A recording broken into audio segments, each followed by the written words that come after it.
Hello, I'm Alma Schneider. I'm a licensed clinical social worker and the proud mother of 4 children, one of whom has Prader-Willi syndrome. And I am Iris Miller. I'm a certified rehabilitation counselor and the proud mother of 2 children, one of whom has quadriplegic cerebral palsy and is nonverbal. In this podcast, we discuss the uncensored truth about raising children with disabilities. Prepare to laugh, cry, and hopefully learn something new. This is Two Moms, No Fluff.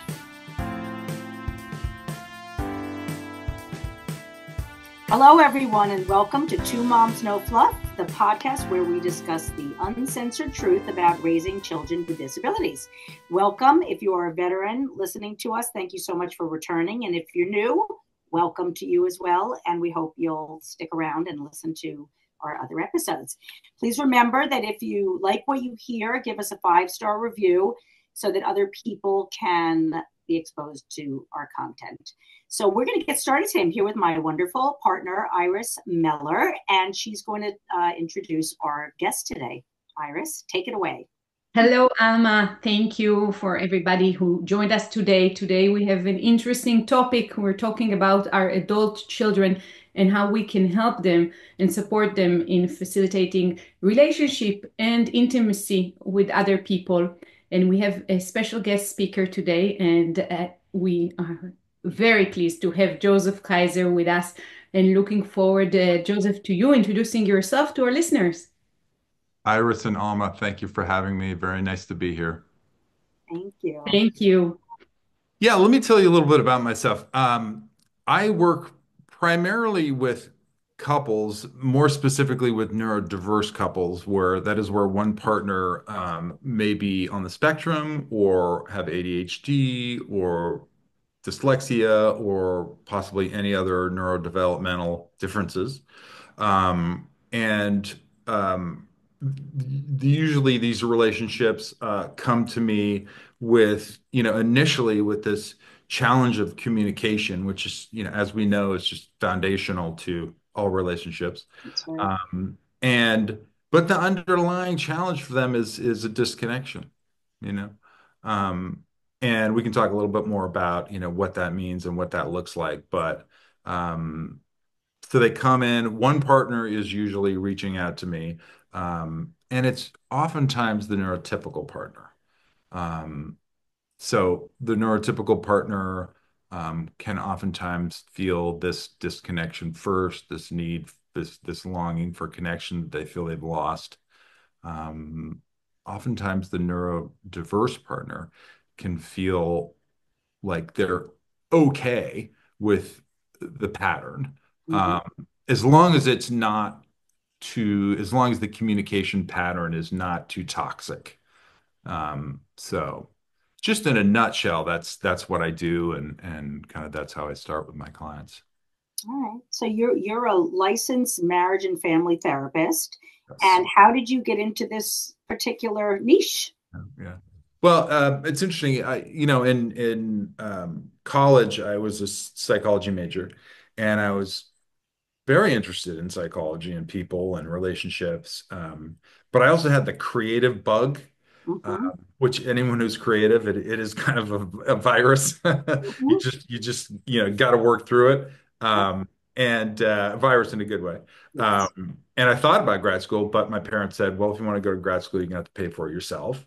So I thought, well, maybe I'll go the creative route. So I was in commercial art world for a long time. Worked in advertising, copywriting, art directing. But then, as I grew older, I think I was looking for more meaning in my life and in my profession. And I decided to pivot and go back to grad school. And in grad school, I realized I really liked working with couples. Couples, I find it to be an energetic and energizing dynamic. And I find that a really interesting puzzle. And in that process, and through some of my personal relationships, I, discovered an interest in neurodiverse couples counseling, and I connected with a neurodiverse couples practice. and went through more extensive training there and learned a lot more about that and learned that it was a very underserved community, as you guys know, and you're contributing to serving that community, and I am as well trying to do the same. Wonderful. Thank you. Thank you. From a personal Yeah, um, thank you. perspective, thank you. That's we need as many people as possible in our disability community to care about the needs of neurodiverse people. Yeah.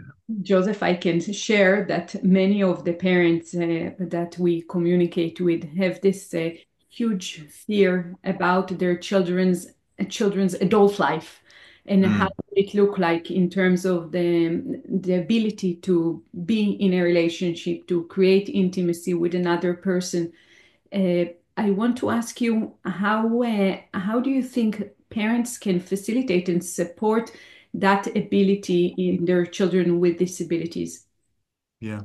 That's a good question. You know, I work with mostly very high functioning neurodiverse people. So the severity is maybe not as high as some neurodiverse people.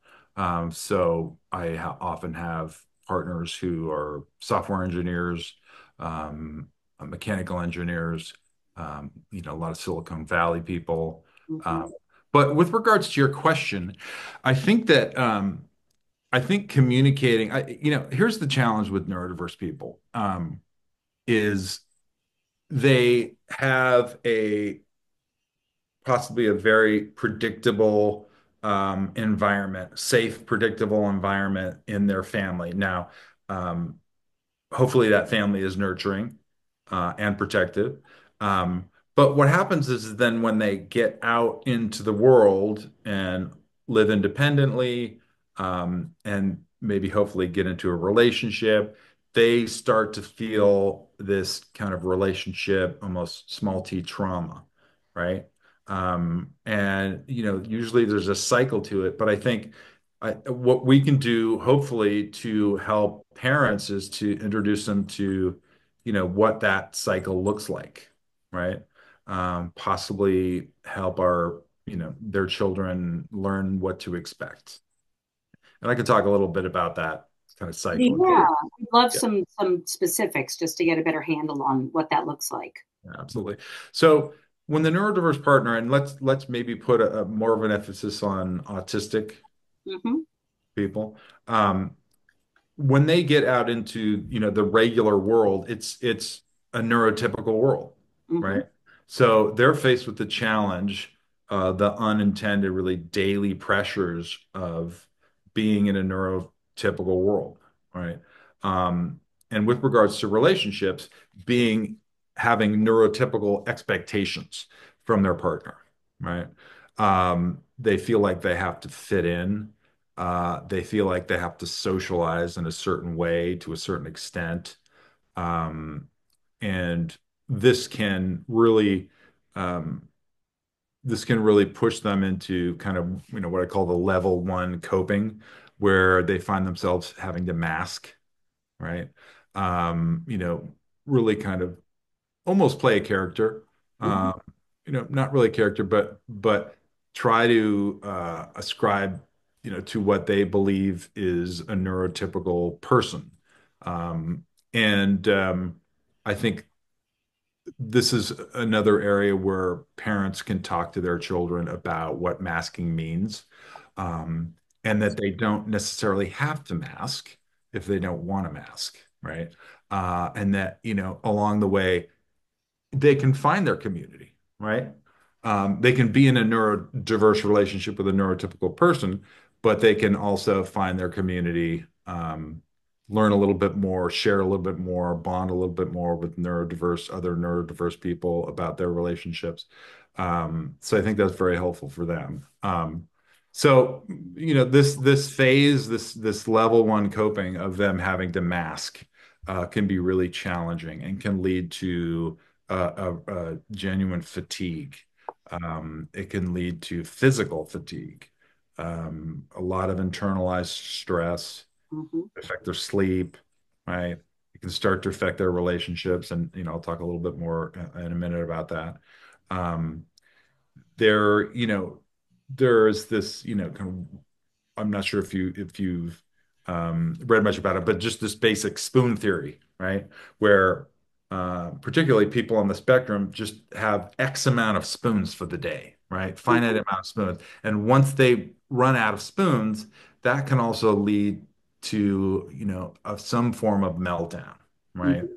Meltdown being um, total withdrawal or explosiveness, right? Um, so that just can become a real challenge for them and the relationship, right? Mhm. Um, and it can also result in them. So this withdrawing um, can result in inattention with their partner, Mhm. right? So their partner can start to feel like they've lost their neurodiverse partner. Mhm. Mhm. And the neurotypical partner doesn't necessarily have an understanding without being educated in neurodiversity. Um, and that's where some of my psychoeducation in my couples work can be helpful. Without Mhm. that understanding, they can really feel isolated, lonely, and what can actually sometimes, in its more extreme cases, lead to like a more of a big T trauma for them. After Mhm. a long time of feeling isolated, feeling dismissed, feeling diminished, having their reality questioned, Mhm. feel like they can be gaslit. And I always say to them, neurodiverse people don't necessarily intentionally gaslight you, right? It's this sense that this overwhelm and this sense of self-protection, Mhm. and this sense of having a difficulty maybe facing the neurotypical realities, which can come across as a gaslight, right? Mhm. At its most extreme, the neurotypical person can suffer from something called Cassandra syndrome, which I'm not sure if you've heard about. But it's not something that it is not something that's in the DSM, but it is a syndrome that is, very much a reality for some neurotypical partners. So to go into that a little bit more, there's a certain developmental, you know, um, challenges or sort of incomplete developmental phases that neurodiverse people they don't meet these developmental phases, right? For example, um, sometimes it can be difficult putting themselves in other person's shoes, right? Mhm. It's theory of mind, sort of understanding that other people have a different way of looking at things, right? Mhm. And for the neurotypical person, this can really lead to a loss of sense of self, right? Mhm. Insecurity of their own reality. Right. Um, so the neurodiverse person can have a difficult time registering their emotions and the emotions of other people. So this is what we call alexithymia. Uh, Mhm. and that can be very challenging when the neurotypical person is really trying to find ways to uh, connect and find those intimate moments with their partner, right? Mhm. Um, and I could go a lot more into these developmental deficits and how they affect the neurotypical person, but I'll jump back kind of into the cycle, right? Into this Mhm. small t, sometimes big T, Mhm. or diverse trauma cycle, right? So these these are some of the effects it can have on neurotypical partners, right? Uh, Mhm. so this can oftentimes then in turn have the neurotypical person pivot into criticism, anger, resentment, right? Uh, Mhm. which can create this incredibly negative communication cycle, right? And Mhm. this goes back to um, how can we re how can we pivot this communication cycle from this red cycle to the green cycle, right? To kind Okay. of an angry resentment cycle to a green safety cycle, right? Mhm. Um, And sort of finally, in the sort of maladaptive part of this neurodiverse relationship trauma cycle, um, partners are hardening their defenses, right? Um, the neurodiverse person can sometimes have a real failure narrative, right? Feel like I don't know how to do this. I feel like I'm a failure in my relationship. Mm-hmm. They start to sort of see things sometimes as a threat, maybe when threats aren't there, you Mm-hmm. know, Mm-hmm. fight or flight. Um, and it can also lead to depression and anxiety, distrust, etc. Mm-hmm. So now that's kind of just to give you a little idea about what the kind of maladaptive trauma cycle is in the neurodiverse relationship. So in answer to your question about, what parents can teach their kids, I think, this is something that would be more of a conversation between them and their young adult children. Does that make So, sense? Yeah. yeah, well, it sounds like it's, uh, unless I've experienced many dysfunctional relationships, it sounds very similar to typical relationships that There are everyone many similarities. yeah, everybody has their defense mechanisms. Everybody holds firm to what they, feel and believe, and it Yeah. antagonizes the other person or makes them Yeah. feel, dismissed. Yeah. So it's not that different from a typical relationship where people have different coping mechanisms. I'm also hearing that it's really about educating um, ourselves, everyone being educated about Mm. neurodiversity in general, but also about their particular partner. Just like any couples therapy, in any couples counseling, people have to look at their own behaviors and if there's a lot of trauma there or even a little trauma to really get a hold of what each individual's issues are to be able and express it to the other partner Yeah. and be able to work together by respecting each other's needs. Yeah, yeah, absolutely.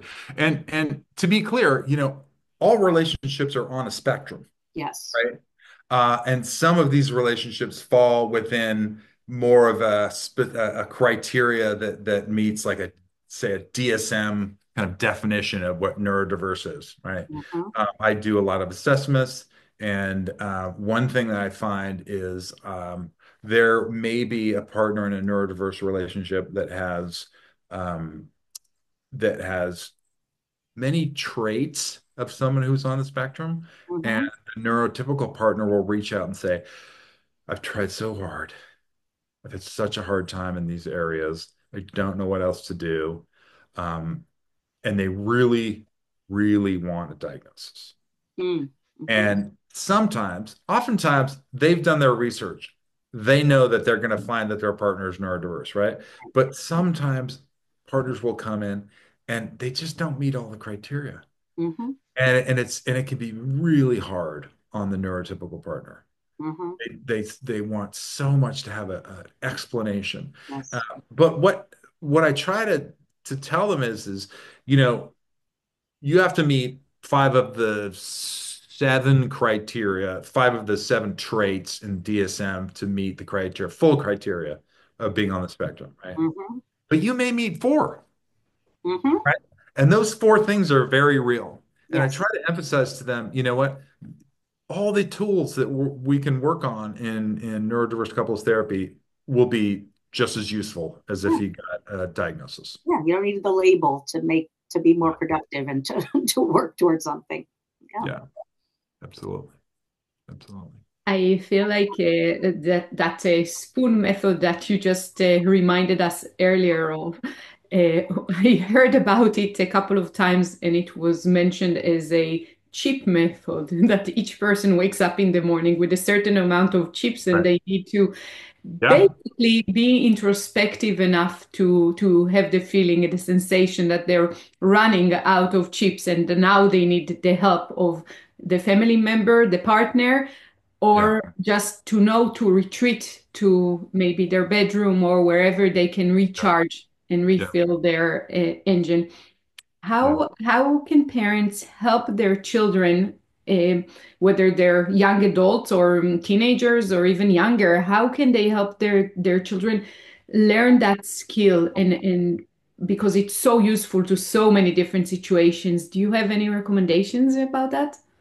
Well, I think that's a really important question. And, that goes to, some of the things that I'm helping my adult neurodiverse couples with. And I think one thing to start with, and when it comes to kind of finding your way to a deeper connection in a relationship, right, and intimacy, which we'll talk more about, it really begins with self-regulation, right? Regulating your own emotions, which starts with being very attuned to your body. What is going on with your body, right? Where are you feeling this anxiety? Do you feel in your chest? Are you like is your breathing shortened? Um, and I think that's just the perfect place to start when it comes to helping your children out, right? Um, and being in tune to your body. And you may have heard of the book on trauma, The Body Keeps the Oh, Score. Yeah, mhm. which is a really, important seminal book on that. And that talks about how trauma sort of can show up, with your body. Even when you don't feel like you're, intellectually or emotionally reacting to something, your body does first, right? Yeah. Um, so being tuned into your body, right? And learning some self-regulation skills, which is usually breath work.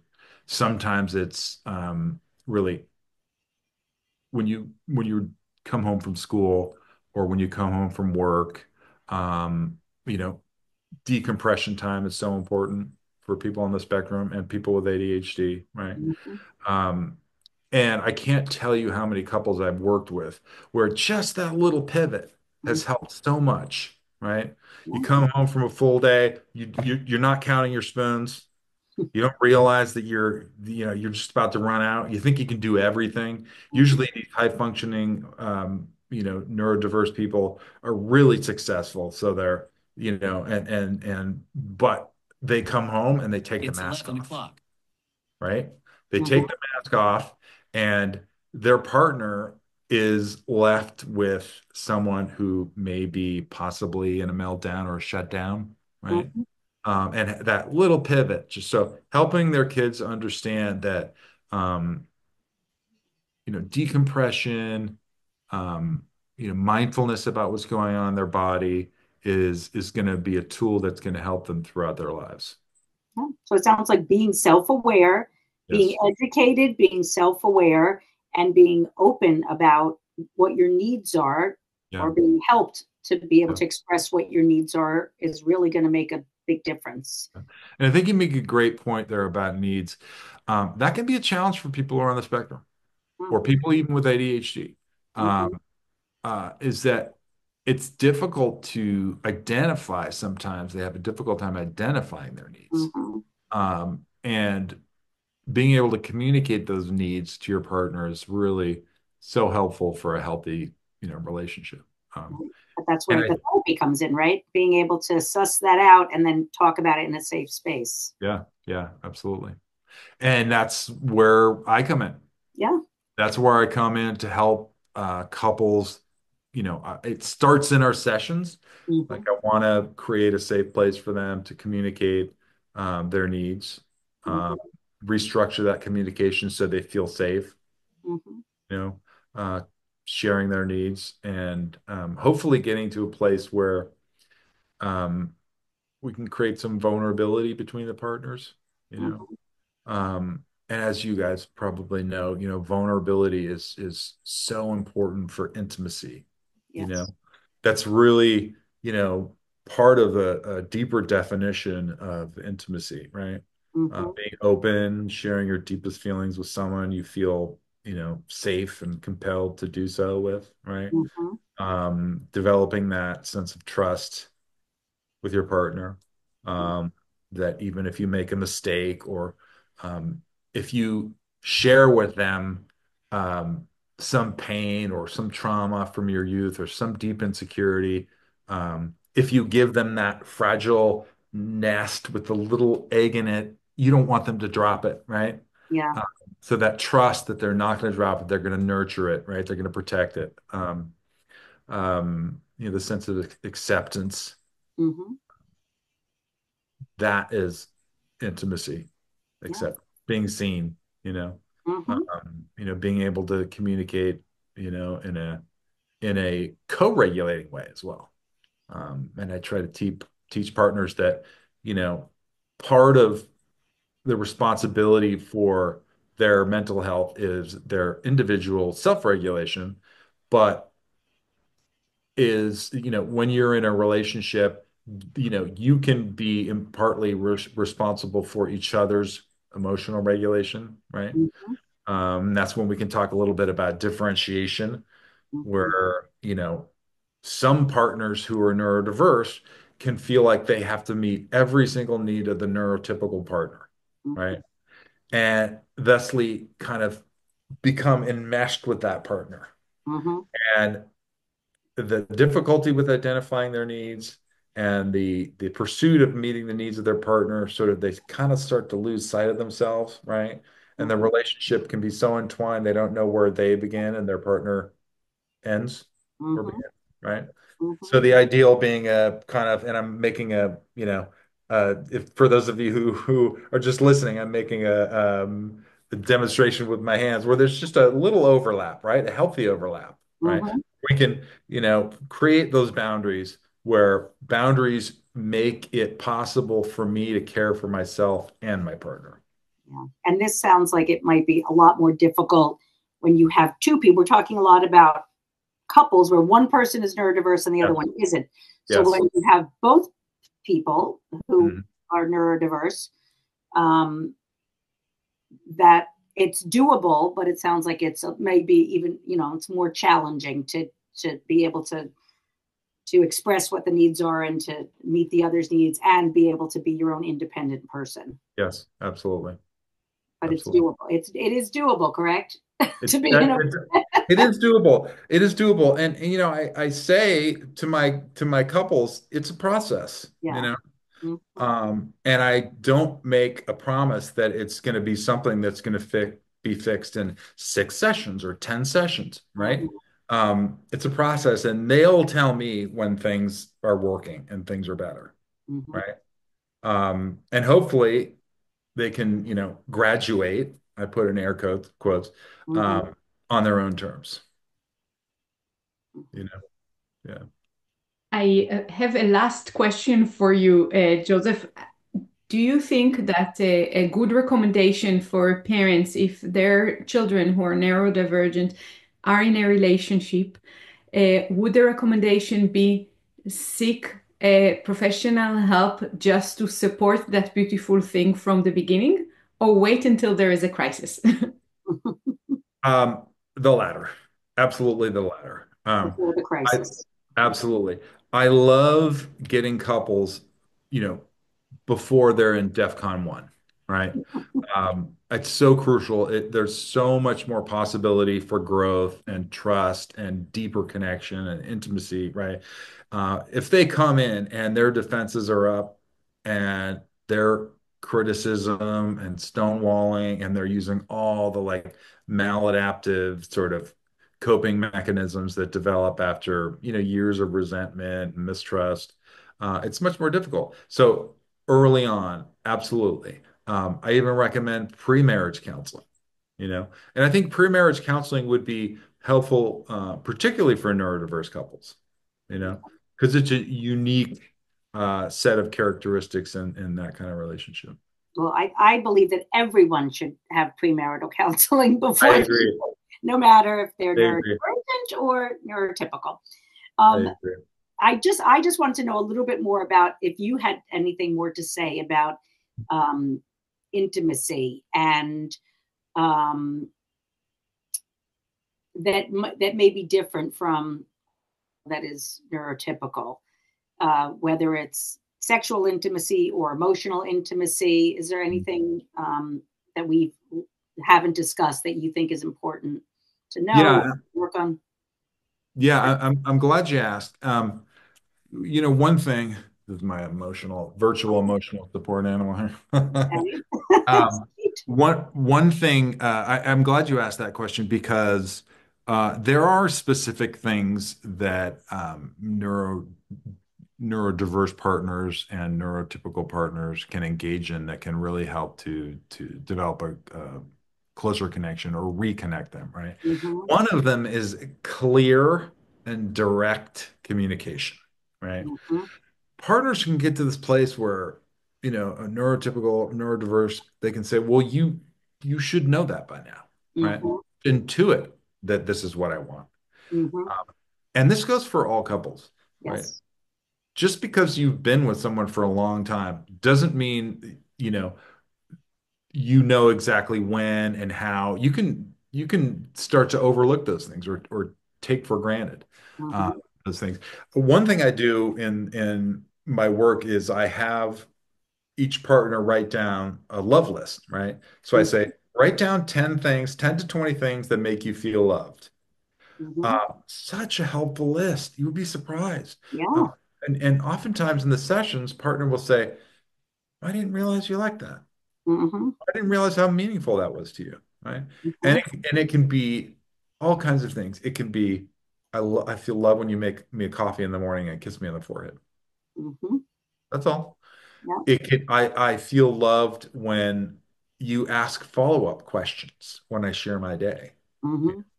I feel loved um, when you're turned towards me, when you make eye contact with me, which can be a challenge with individuals who are on the spectrum, right? Mm-hmm. Yeah. Um, and in those ways, I really try to take them through kind of almost like the blocking and tackling of the nonverbal communication, right?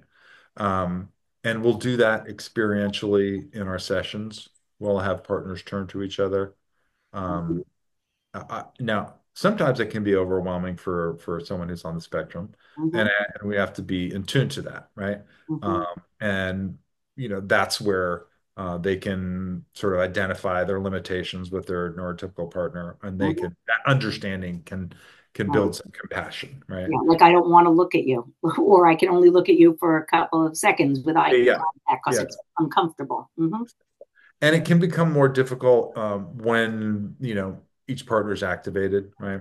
Mm-hmm. One thing I think is important to note about particularly people who are on the spectrum is um, they can get emotionally flooded, in certain situations, and um, particularly in their relationships, sometimes when their partner is really expressing a deep need or a strong emotion, they can become overwhelmed and withdraw. Mm-hmm. Uh, and that's where I talk about the importance of things like timeouts, Mm-hmm. um, about going slow, Mm-hmm. right? I've had partners print out the word slow in big block letters and put it on the refrigerator. You Mm-hmm. know, there are actual visual aids I will give my clients, and it's really important, um, particularly with neurodiverse couples. It's surprising how some of my visual aids can help them. I'll show them this red-green cycle, right? Mm-hmm. Um, and I'll show them where the healing starts, which Mm-hmm. is usually the listening part, Mm-hmm. right? I'll take them through this exercise, this WIN exercise, WIN, when they're communicating, so that, when you're communicating something to your partner, and it's usually an emotional thing, you start with, when this happens, I feel this way. What I need is XYZ. And then the partner will reflect that back. When this happens, you Mm-hmm. feel this way, and what you need is. Um, I then have them laser focus in the what I feel is part, right? So when you repeat that back, not only do you repeat that back, but you say, I can really see that this has affected you. I can't imagine how hard that must be for you. Mm-hmm. And that is the magic part. That is the magic potion. If you're looking for a magic potion, right? Yeah. That's it. I will even give my clients a list of what validating statements look like, right? Mm-hmm. Uh, you'd be surprised how many people are not necessarily don't necessarily understand what a validating statement sounds like, right? Mhm. For example, I can see how upset you are. You've really worked hard on this, and it's so frustrating for you. Um, if they're frustrated about something at work, you Mhm. know, I'm kind of mirroring that. Mhm. That is really messed up. I can't believe your boss did that. Mhm. Or that must be really discouraging, et cetera, et cetera. So this kind of list of validating statements can be Mhm. really, really helpful. Great. Yeah, yeah. A lot of strategies. A lot of strategies. A lot of strategies, Yeah. right? I mean, again, these are very, we're all people. We're all human. These are very similar to Yeah, strategies in any couple yeah, yeah. relationship. Yeah. Joseph, I was just going to say one more thing about that. Please. One difference is that sometimes, and the neurotypical person will come in and say this. They'll say, I feel like my partner, and most of the time, the neurotypical client that I have in the relationship is female, Mm-hmm. and the neurodiverse person is the male partner. Mm-hmm. Uh, she will say, I feel like he needs a script. Mm-hmm. And that's where I can come in and I think provide a little perspective because I want to tell them that that's okay. Mm-hmm. In an ideal world, it would be great if our partner intuits everything we need at the perfect time. Mm-hmm. But I think that's where some of the differences come in a neurodiverse relationship, where understanding the difference with how our neurodiverse partner processes their processing time. Mm-hmm. They're sometimes being challenged at reading emotional cues, reading social cues. So having a script for them is actually really helpful, Okay. and Good. it's okay. Mm-hmm. And I think as they become more fluent with that, script, um, I think it will become more natural for them. They can start riffing off the script. They can They can start. riff, they can riff off the script. Exactly. Exactly. That's great. That's very useful information. Anything else you want to add before we close? This has been so informative and helpful. Yeah, I mean, I think that all of these things are avenues to intimacy, Mm-hmm. right? Mm-hmm. Um, and just to give you just one kind of a couple little nuggets as far as intimacy goes, because I know that's one of the things we talked about previously, Mm-hmm. is that oftentimes one partner sees intimacy, emotional intimacy, as a pathway to sexual intimacy, Mm-hmm. whereas the other partner can see sexual intimacy as a pathway to emotional intimacy, right? Wow, I've never thought about that before. It is interesting, Just isn't kidding. it? Yeah, yeah. That doesn't happen in relationships, does it? Never. Never. So Okay. that understanding, I think, is really helpful. And I think that all of these, working on all of these areas to deepen your connection Mm-hmm. are gonna, open the pathways to, a deeper sexual intimacy. Mm-hmm. I sometimes I refer to it as the foreplay. Mm-hmm. Being able to sort of all that, lead up to sexual intimacy is Mm-hmm. vitally important, Mm-hmm. really, particularly as you evolve in your relationship. Mm-hmm. Yeah. Yeah, So just being open about it and talking about that very thing instead of yeah, just pretending like it doesn't exist. yeah, yeah. Yeah. Attending to that, you Yeah. know, And working on it, right. yeah. Attending to that. Joseph, thank you so very much for this very informative and insightful episode. It's been a pleasure talking to you today. And I want to invite our audience, if you have questions to Joseph Kaiser, Alma, or myself, please write to us at info@2momsnofluff or at info at 1in6support.org, and we'll be happy to answer any questions. This has been an interesting topic that we will revisit again. And thank you again very much for your time and for your work with neurodivergent clients. Yes, and one more thing: if people want to reach out to you, do you have a website that we can refer people to?